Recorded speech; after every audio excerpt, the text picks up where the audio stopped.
ബിസ്മില്ലാഹിർ റഹ്മാനിർ റഹീം.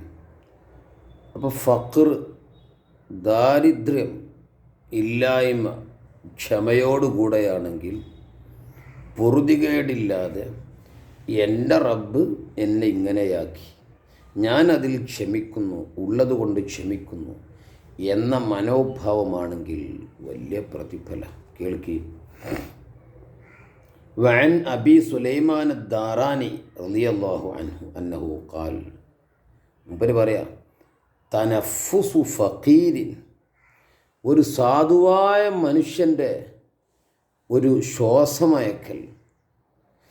അങ്ങനെ ഉണ്ടാവില്ല, ഒരു ശ്വാസം നെടുവീർപ്പിടില്ല. റബ്ബേ, എൻ്റെ മക്കൾക്ക് ഇതൊക്കെ ആവശ്യമുണ്ട്, എൻ്റെ കയ്യിൽ കാശില്ലല്ലോ റബ്ബേ എന്നുള്ള ഒരു നെടുവീർപ്പ്, അല്ലെങ്കിൽ വല്ല ഒരു ശ്വാസം വലിക്കൽ.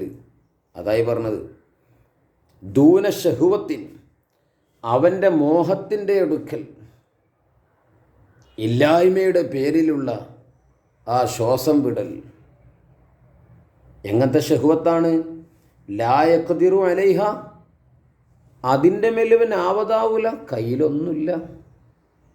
ഇതൊക്കെ ആഗ്രഹമുള്ളതാണ്, എൻ്റെ മക്കൾക്ക് ആഗ്രഹമുള്ളതാണ്, എൻ്റെ മാതാപിതാക്കൾ ആഗ്രഹമുള്ളതാണ്, പക്ഷേ എൻ്റെ കയ്യിൽ കാശില്ലല്ലോ. ആ സമയത്തുണ്ടാവുന്ന ആ അവസ്ഥ, ആ വലിയ ശ്വാസം വിടൽ, ആ നെടുവീർപ്പ്, അഫ്ളലു മിൻ ഇബാദത്തി ഗനിയിൻ അൽഫാം, ഒരു മുതലാളിയായ മനുഷ്യൻ 1000 വർഷം ഇബാദത്ത് ചെയ്യുന്നതിനേക്കാൾ ഏറ്റവും ശ്രേഷ്ഠമായതാണ് വിശുദ്ധ വചനം. എന്താ കാരണം? അവിടെ അവൻ ഉള്ളതുകൊണ്ട് ക്ഷമിച്ച്, പുറത്ത് ഒന്നും പ്രകടിപ്പിക്കാതെ, പുറത്ത് കാണിക്കാതെ, ആരോടും പറയാതെ, എൻ്റെ റബ്ബ് ഇത്ര എനിക്ക് തന്നുള്ളൂ, അതിൽ സമാധാനിച്ച് അള്ളാഹുവിലേക്ക് മടക്കുന്ന ഫഖീർ.